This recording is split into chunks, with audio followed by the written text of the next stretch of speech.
Welcome to Scoreboard, the podcast that explores how athletes, both current and retired, define success beyond the game. Each episode dives into the mindset, financial decisions, and career choices that shape their personal scoreboard, whether they're still in the arena or transitioning to life after sport. From victories to challenges, we reveal how athletes take charge of their own paths and decide what truly matters on their scoreboard of life. I'm your host, Chris Titley, and welcome to Scoreboard. Hi, it's Chris Titley here. As part of the Scoreboard podcast today, I'm joined by Tom Whitney. Tom, thanks so much for being part of this series. No, thanks for having me. Tom, I'm going to start with 2024, big year for you. We're sitting here in November of 2024. How are you feeling? Yeah, it's been a pretty crazy sort of month, 2 months, last couple of months. Sort of going into finishing last season, being injured last season, and then going into this season, it's just been start of the season, and yeah, it's been a pretty whirlwind few months as of late, but yeah, it's been really good. Loved it. So a couple of highlights, one being selected for Queensland Sheffield Shield team, and then onto the debut. But before we get onto the debut, I'd love the listeners out there to understand that moment, that the phone call or whatever it was that you got to get the call up, how it all felt. So Hart's called me and he mentioned that I'm in the squad, and I sort of went into it. I'm like, oh, am I playing? I could be playing, could not be playing. And then sort of 2 days before at our top-up training, got the nod, which was nice. And it was pretty nervous going into it, but to be able to get presented my cap was a dream come true as a little kid. Yeah, so 2 days knowing that you're going to play for Queensland and obviously sharing that news with some friends and family. The sleeps the night before, how'd it go? Sleep the night before wasn't too bad. I reckon it was more the sleep going through the match, where I was like, oh, I can't really sleep. Need to think about what's happening. But the sleep night before, I was actually surprisingly pretty calm. And then as soon as I woke up, it was just everything was going. All my beans were going, and got to the ground pretty early to sort of relax. But yeah, to tell mum and dad, they were so proud. They were there for the 4 days, and then obviously all my mates came on the Sunday, which was really nice. And Tom, the dream of playing Sheffield Shield cricket growing up as a kid, was that your dream or one of your dreams? Yeah. Obviously, Penny could be getting baggy green, but yeah, to be able to play for Queensland, that was a dream of mine. Sort of growing up in, I guess, northern New South Wales, where there's not really, you're so far away from Sydney, so far away from the Blues, but you support Queensland all your life. So it's like, it was one of those moments, one of those, I guess, dreams where you look at it and you're so far away, but it's always been a dream, yeah. And then getting the ball for the first time, the first ball, it was pretty vivid in your memory? Yeah, it was pretty vivid. Sort of got the ball, I was nervous as anything at the top of the marker. I was thinking, don't bowl a no ball and try and get down the other end into Jimmy's gloves, but as soon as that got out of the way, it was sort of, game on. And you got yourself into the zone. Do you want to talk about your debut? And obviously it was, almost, I think it was record breaking in terms of the numbers of wickets for a long time anyway. Talk about that first innings, that first fifer.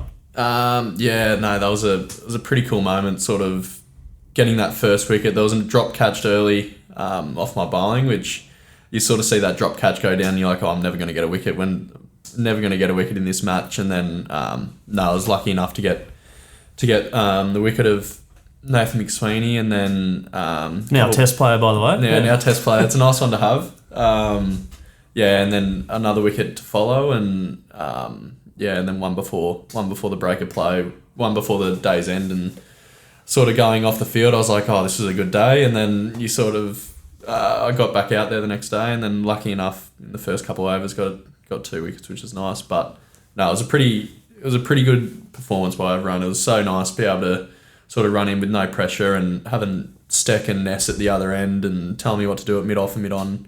They were awesome. How did you find the Sheffield Shield game? Once you got into the rhythm, did you feel like you were yourself, or were you still thinking, actually, this is Sheffield Shield? Were you pinching yourself a bit during the game? Yeah, 100%. I was sort of sitting on the boundary, and I'm like, look, I'm wearing a baggy maroon. I'm wearing the Queensland Bulls kit, and I was sort of like, this is everything I've dreamt of as a kid. And to be able to do it, was sort of, you had those pinch yourself moments throughout the game where you could sort of look back and relax and think, oh, this is really what I'm doing. And then sort of you got the ball again, and it was just like anything else.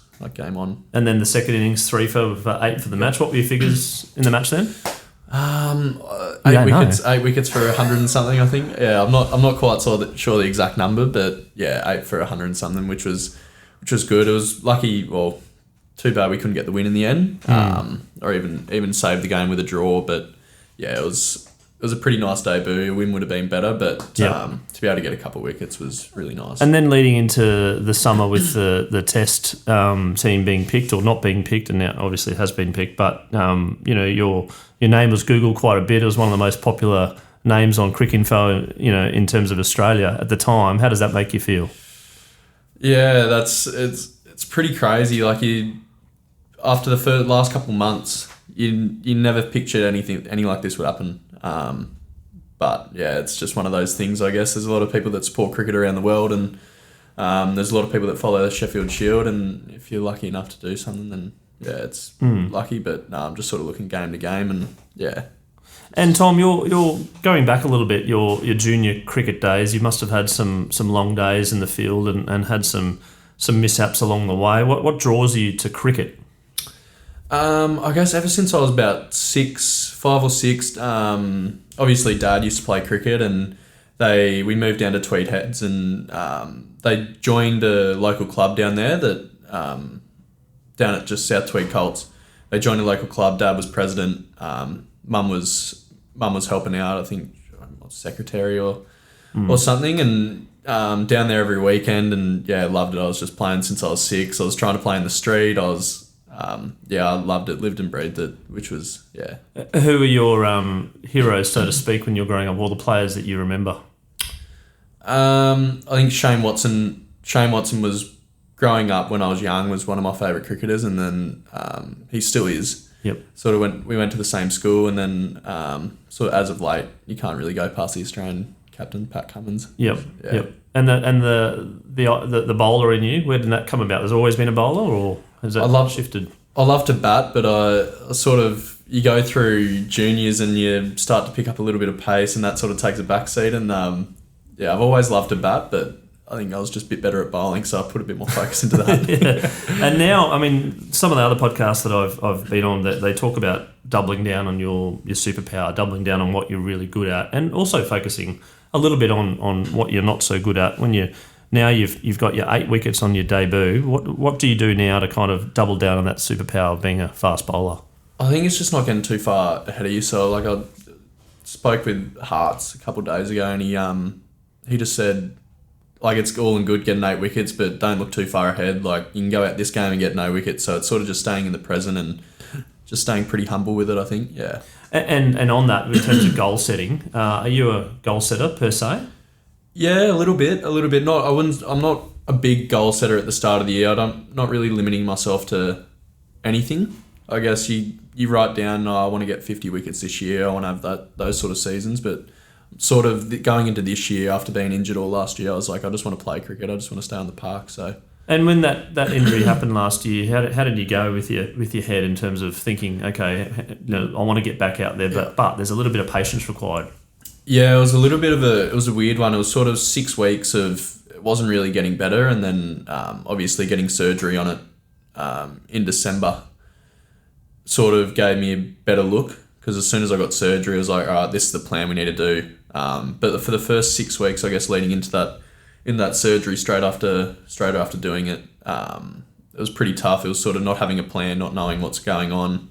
That's where my sort of support system, mum and dad, and all my mates outside of cricket really helped me, which was good. Yeah, and just on that, the support crew, the friends and family that have seen you through I think Jared Lyons called it an investment from you. It's not a sacrifice. There's obviously sacrifices per se, but it's an investment in you. Do you feel the pressure, the weight load on that, or you've always got your support crew no matter what happens? Yeah, that's probably the most important thing. I think always having those mates outside of cricket have helped me so much. Sort of like, after a long day of cricket, they don't really know what's going on. They're just your mates for a reason. Yeah. They would have been as proud as if I didn't take 8 for it, if I took no wickets for the match, as an example. But yeah, they've been so good to me, and they're always there. I remember my my list A debut, they all came to the Gabba and they were all on the tins and had a very good day.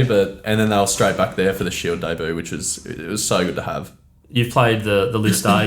You've played the Sheffield Shield. A couple of goals in your life, long-term goals to tick. I'm interested to know. You did mention about the baggy green, but interested to know now what some of the short-term goals are and also some of the long-term goals. I think short-term goals is obviously trying to play as many games for Queensland as I can and staying on the park for this year. Yep. Obviously, with a bit of success would be nice. A few more wins, and I think ticking off that first Sheffield Shield win would be a pretty special one. Singing the song with all the boys with the baggy on, that'd be a huge short-term goal. Hopefully, it happens this week. But I think, and then looking forward, long-term goals is obviously the pinnacle to play Test cricket, but hopefully just be able to play for Queensland as long as I can, and whatever happens.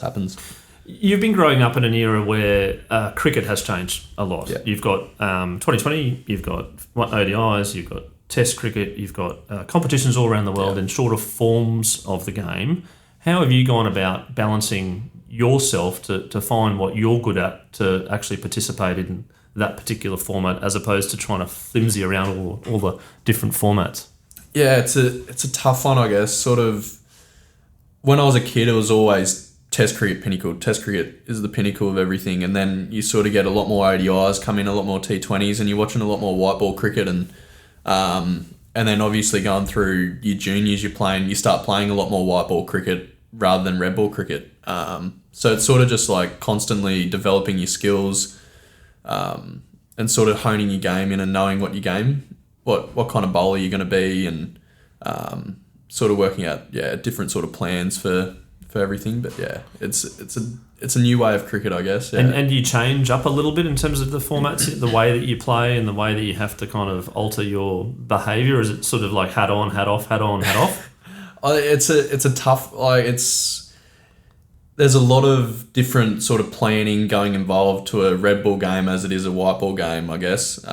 You're obviously not bowling knuckleballs and slower balls in a red ball game, but white ball games, there's a lot. You need to be constantly on like the whole 20, 50 overs, whereas a red ball game, you can sort of slowly switch off and switch on throughout the game, because 96 overs, if you're on for 96 overs, you're going to be mentally fried at the end of the game, but you can sort of go through those periods, I guess. Just on that, the mental part of the game, there's obviously an element of skill, but there's also a lot in the head. It's a long game. Things go for 4 days, 5 days, etc. How are you going? Are you coping okay? And is there an emphasis on trying to get that head right? Yeah, 100%. I'm coping really well. Sort of going through first 4-day game, first Shield game, trying to find better ways of switching off and switching on at night. So I've been talking with the team psych just to be able to get that recovery, that sleep that you need, instead of constantly being on, constantly thinking about the game. Which you did in the first game, which I did. Yeah. So I've done some work over the past couple of weeks to sort of prepare for this next one, and hopefully it works. Did you get any superstitions out of the first game that what you did right was the left two before the right, etc., and that way you're going to continue on with that? No, I didn't have much. I think it was a funny one. I remember day 4, we were sitting in the change room, and we didn't lose a wicket all the middle session, and we were sort of in the mix of whether to go for it or whether to draw.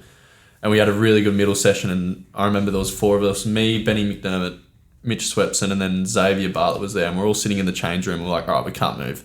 I was on the floor, he was on the esky. So you literally we sat there for the whole session still watching it in the change room, and it was pretty funny. So I think that's one of the superstitious things that you do as a cricketer. But yeah, there you go. I think my kids were playing under 12s the other day, and a guy was close to 50, and they're all still. So must be stay in your seats. Must be a cricket thing. Yeah. Tom, being selected for Queensland, why do you think you got selected for Queensland in terms of what you think you've got that others potentially may not have? I think I'm pretty lucky to have a nice ball speed and an aggressive bowler, but I like to think of myself as being aggressive and being able to take wickets and do a job for the team. And then when it comes to strategy, bowling against particular bats, the planning and the homework around not just before the game but also during the game. How have you found that, the strategy side of the game? Yeah, I love it. There's not much you need to change, but there's also little things that you need to look out for, whether just more where you're going to miss, I guess. Where not to bowl to his strengths, but different ways to get him out. Okay, bowl a little bit fuller to this guy at the stumps, and I've loved it. It's been able to have the analysis and coaches there, and I guess experience around you to tell you what to do. It's been so cool, and being able to go back and at club cricket and sort of trial that, and then obviously going in this game, it's been great. And Tom, is there a batsman out there that it's challenged you the most? I think playing in that Shield game, Alex Carey he's just in unreal form at the moment. He's just one of those batters that you look at and you're like, he has so much time. He's not hurrying him up. I think he's definitely been the biggest challenge. Like to bowl, I didn't bowl much to him, but did you get him out? No, I didn't get him out. Didn't get him out. He was wish I had that it was one, pretty hard to get out, wasn't he? So he's a hard person to bowl to at the moment with the form he's in. And Tom, you're on a rookie contract, a second year of a rookie contract with the Queensland Bulls, which means that they supplement you with income to play cricket to ultimately get to a full contract. Your year two, then obviously next year you're available for a full contract. How does that make you feel? And I suppose professional athlete as a profession, how does that sit with you? Yeah, it's always it's been a dream, my whole life to be a professional cricketer and hopefully do it for a job for as long as I can. Especially going through schools, going through the pathways, and then you sort of get there and you're like, this is so cool. But just trying to stay level and hopefully keep playing cricket, keep playing on the park, and hopefully all that just works itself out as I go. Yeah, and then from that, in a previous interview, one of the rookies for the Denver Nuggets, Spencer Jones, has made his debut for the NBA. It's a dream come true, as you have in Queensland. And obviously, there's a higher dream to play for Australia, but professional sports careers can last 15 minutes and it can last for 15 years. Have you thought about a plan B in your head? Is there something in your head that if cricket doesn't work out, which you obviously don't, you want it to work out, but is there something that you're thinking about? Yeah, at the moment I'm studying property economics at QUT, so sort of just trying to tick away at that one at a time and doing one or two subjects a semester, just ticking that over. But yeah, it's something in the future that I'll probably want to get into property development or something along the lines of that. So, and where did that interest come from? More probably from Dad. I was sort of sitting in the car when I was young, and he's on all these work phone calls, and you're like, oh, this is pretty cool stuff. And then I've always sort of loved houses, and I guess from Dad. Yeah. That makes a lot of sense. Tom, I'm going to throw a few characteristic traits at you, and you can say whether you are this person or not, and maybe explain a little bit why. But I'm going to start with resilient. It's something which a number of other professional athletes have gone through a lot of adversity to get to where they are. I'm interested to know whether you think you're a resilient person. Yeah, I think if you had asked me that 2 or 3 years ago, I probably wouldn't have said so. But sort of going through the past couple of years, I've sort of developed to be pretty resilient, I would have thought, after overcoming injuries and all the sort of good stuff like that. But yeah, I think now I've sort of developed into a pretty resilient person. And in terms of structure, are you a structured person? Do you have your week kind of planned out in advance, or are you a little bit flimsy? I'm pretty structured. Yeah. It's sort of, I'm going to do this in this day and this on this day, sort of leading into games, I guess. Yeah, I'm pretty structured. And when it comes to empathy, which is a word which people use about, obviously accepting feelings for others, how empathetic is a word which a lot of the other athletes have said that they are. How do you feel about, the word empathetic when it sits with you? Yeah, I agree. Yeah. And what about nervous? Yeah. Different situations. I guess playing in the high level, Shield level, yep, I'm nervous, but hopefully over the next coming years, I get that out of me. But I've always loved nerves. Like, I think nerves are such a good thing. It shows that you care. It's a good point. But yeah, I've always sort of been nervous. Even on the weekend, club cricket, you're always a little bit nervous. Your stomach feels a bit giddy at times, but I'm a nervous person. What do you do when you're feeling that way? You're getting those butterflies going and you're going out to bat, or you got the ball. Is there some sort of technique that you use to kind of get yourself back into the flow? I sort of let it happen, I guess. Yep. I like being nervous. It keeps me on. It lets you it actually gives you a plan. I feel like for me anyway, it gives me more of a plan because I think about it more. Okay, this is what I need to do. This is what I need to do. It actually helps me a lot more. If I wasn't nervous, then I sort of go into it and I'm like, I don't really have a plan for this. But yeah, I sort of try and ride the waves. But if I start getting a bit too nervous, then I guess you have all your breathing techniques and sort of get over it. But I try and accept it and embrace it. Introvert or extrovert?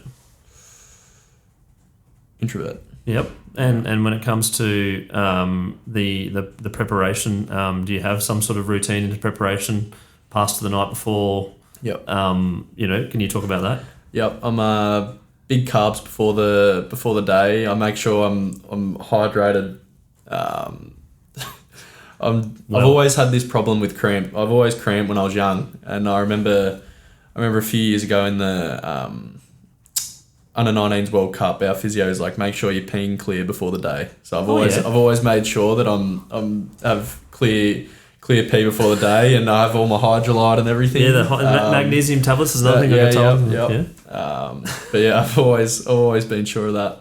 And then now working on other forms of the game besides your bowling, how much time do you spend, getting in the nets and having a bat as well, and fielding, etc.? Yeah, I try and bat as much as I can. I'm not a massive batter. I feel like being underprepared is a little bit better, but at the same time, I really want to sort of improve my batting, and lower order runs, especially in red ball, is so important. And white ball, like you look at Pat Cummins the other day, he's so important at number 8. So being able to have your lower order score runs and be able to put on 50, 60 runs down the bottom can really help us anyway bowling. But yeah, I think lower order runs is important, so I try and bat a fair bit. And fielding's always a big part of the game. You're out there for 96 overs, so we're always fielding. So now, I got you saying that a couple of years ago you probably weren't as resilient as you are now going through that injury period. I'm going to use the word confident and see what you're at right now in terms of your confidence in yourself. Yeah. At the moment, I feel pretty confident with myself, and obviously my cricket at the moment. It helps when you're having a good year and you sort of ride that wave of confidence, but at the same time you want to stay confident even when you're having those low periods. I think I feel like confidence is so important for me anyway, especially with the ball, because you just feel 10 feet taller when you're running into the crease. You're like, okay, I can get this guy out. So yeah, at the moment I feel pretty confident, which is nice off the back of a few nice performances. As a bowler, sometimes I'd imagine you bowl really well but don't get a wicket, but also you might not bowl that well and get 5 wickets, etc. How do you manage that, and how do you balance that with the scoreboard of performance with selectors versus how you think you went?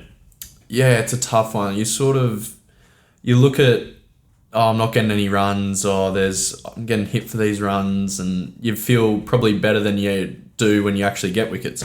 And then hopefully you're just sort of looking at the selectors and saying that you're bowling nicely, and they're actually watching the footage. But yeah, it's one of those things I haven't really mastered yet, but it's sort of a hard one. So but when you come off the field and you get none for etc., but you think you've done well, I suppose it's a tricky one for get selected, but you've been selected for a reason, right? Yeah, and obviously if you're not taking wickets, someone's taking wickets at the other end, so that's always you sort of bowl. We talk about bowling in packs and bowling in partnerships, and you could take no wickets one day and we have them all bowled out, and that's fine. You get off the field, and it's sort of the days where not many wickets are falling. Everyone's not taking wickets that are hard ones to swallow. But yeah, you sort of to bowling partnerships and bowling packs, and hopefully someone's taking wickets at the other end, and then they might not take wickets, and you take wickets the next day. So it's one of those things. Yeah. How did you find with the camera shoved in your face now that you're playing club cricket, now you're playing Shield cricket, now you got 8 wickets, and now there's people maybe going, oh, he's the next Australian fast bowler, and they shove a camera in your face and you're like, hey Tom, how you going? How did that feel? Yeah, I don't think it's something I've sort of sat back and really appreciated or taken in yet. It's one of those things at the end of the year or over Christmas when we get a couple of weeks off where I can really sit down and be and think, oh, this is pretty cool. This is what I've always wanted, I guess. But at the moment, I'm just riding the wave, and hopefully it keeps going. Then in the down months, which you mentioned about taking a bit of time off, there must be some gaps in between, and obviously you're studying and everything like that. But what switches you off, mate? Well, you've got a secret hobby that others don't know about? No, I like to play my golf. Yep. I like to play my golf, but I also go down and see mum and dad. They live down the coast, so whenever I get any time off, I go down and see them and see the dogs. So. And do you play golf with your cricket mates or just mates outside of cricket? Yeah, play everyone. Well, there's enough golf snuffs in the cricket team. You'll get time off at the same time. You play golf with them, but I also have a couple other mates that are pretty handy golfers that I try and keep up with, but struggle. Who's the good golfer and the not so good golfer in the Bulls squad? Max Bryant is a very good golfer. There's a few. Mark Stecky's a good golfer. We sort of have our crew, me, Steck, Max, that we sort of play with. And they're not so good ones, or you're not going to say? They're all pretty, to be honest, they're all pretty good. Yeah. They all play enough golf that they're all pretty good, yeah. Yeah, and a favourite course? Favourite course? Coolangatta Tweed. Oh, right, near the home. Near the home. I was a member there for a long time, so it's favourite course that's local. Well, not local, but close enough that I've played. And Nudgee, I was a member at Nudgee for a little bit now. I'm a member at Oxley, so. Mate, and come back to Brisbane. How have you gone living back in Brizzy? Yeah, I loved it. So I've moved up here grade 8 to go to Ipswich Grammar. So I went there for all my schooling, and then lived out there for a few years. And then moving into Brisbane, it's been great. It's close to training and sort of getting into that.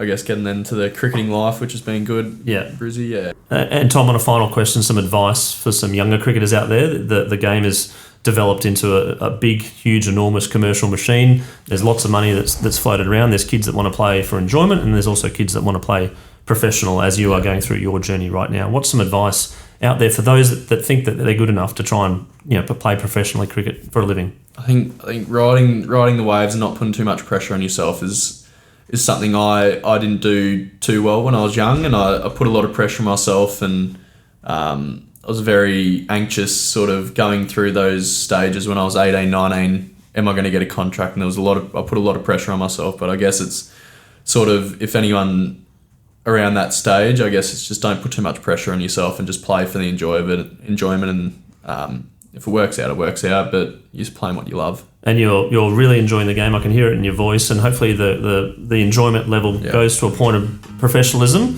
Yeah. Tom, I wish you all the best in the future. Congratulations on your debut for Queensland, and look forward to following the progress of your career. Thank you very much. Thanks for having me.